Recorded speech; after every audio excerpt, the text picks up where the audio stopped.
Hi everybody. This morning we're just going to have a little demonstration of Dropbox for those people who are not familiar with it. You can think of Dropbox as a file cabinet in the sky or the cloud. By that I mean that all of our friends' documents, our newsletters, our agendas, the various reports, photos, even videos can be placed. They're all digital documents, they're all electronic. So we don't have physical copies per se, unless you print them out. But in the electronic space, they're digitized and they can be stored just as physical documents can in a file cabinet. But in this case, it's an electronic file cabinet or a virtual file cabinet. And where is that file cabinet? Well, it's on a server somewhere. It might be in California or Washington, D.C., or who knows where. And we refer to that space that the documents are stored in as the cloud because it can be accessed. We don't really care where it is, and it can be accessed by anywhere, from any place, as long as you have the appropriate permissions.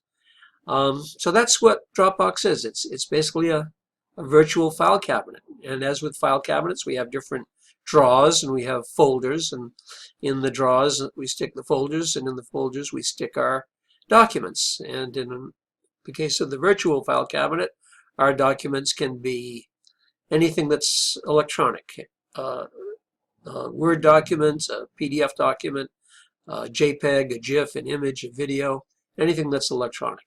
So let's take a look at the Dropbox experience now, if you will. And for the first time, I'm using a recording program which enables me to record videos like this and demonstrate computer or web applications.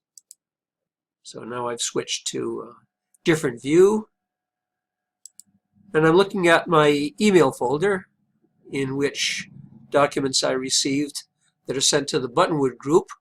They're all in this particular Buttonwood folder on my email system.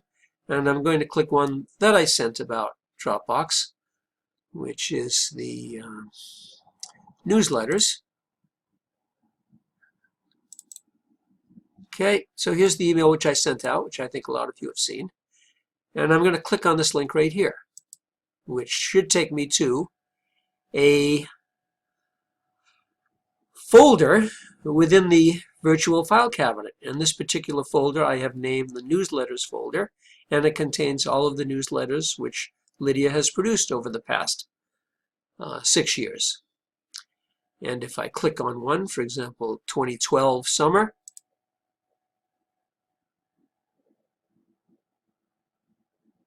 it's taking a little while to load up. Things are slow somewhere this morning.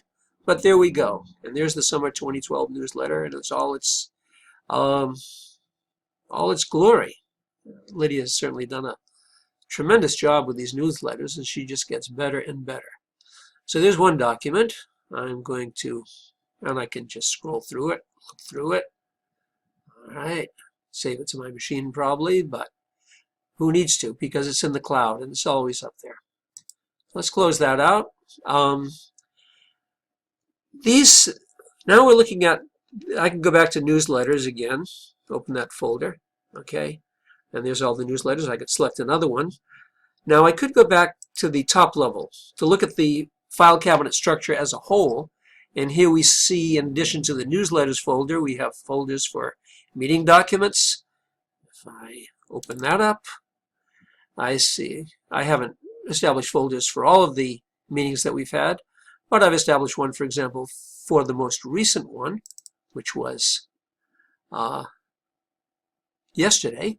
And I see that I've got the Treasury's report and the Secretary's report and the agenda, and also Pictures in the Park report, which was a report that Laura prepared and which was included in the package which Ann sent out. So you can look at any one of those documents. Now let's go back to the main folder again, the top level folder. We can see we've got other ones. We've got something called the Arboretum folder. Now that's empty at the moment, but we'll be dropping some documents in there, and some images and some videos.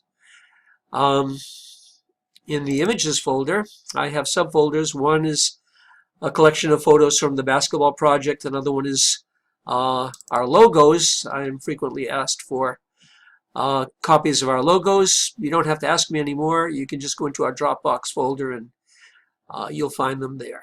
Okay, we've got our friends logos, different versions, GIFs, JPEGs, bitmaps, etc. And we've got the On the Move logo, and any other logos which we generate can be placed up here in our Dropbox virtual file cabinet. And we see some other ones. We've got the North Sector project. A few things have been put in there. Some images. There's a picture of the project area we can look at. We got that by working with Google Maps and just locating the park area and kind of like zooming into a particular section, saving it, all stuff that's fairly pretty easy to do. Well, anyway, and looking at this in the North Sector project, we see that certain people, Ray Dunitz, Ray Castino, Lydia King, and other people who are working on that project have special permissions. They can go in and they can post things in this folder, not only view but post. So that's one aspect of Dropbox. Some things you have access to and some things you don't, which is kind of like the case with any organization which has a lot of kinds of documents. Well, that's a first introduction. There's a thing called Getting Started with Dropbox, a PDF which you can open up. And that will read that, and it'll tell you a nice introduction to how Dropbox works and how you use it. So anyway, at your leisure, come in here and poke around and let me know if you have any questions or whatever. I think right now you may not be able to get into the top level folder. I think right now you can only get into folders which I send you a link to, such as the newsletters folder or the meeting docs folder. But anyway, that's my second video. Actually, I had a homework video, but this is my second video and my most ambitious one to date. And hopefully you get something out of it. Thanks.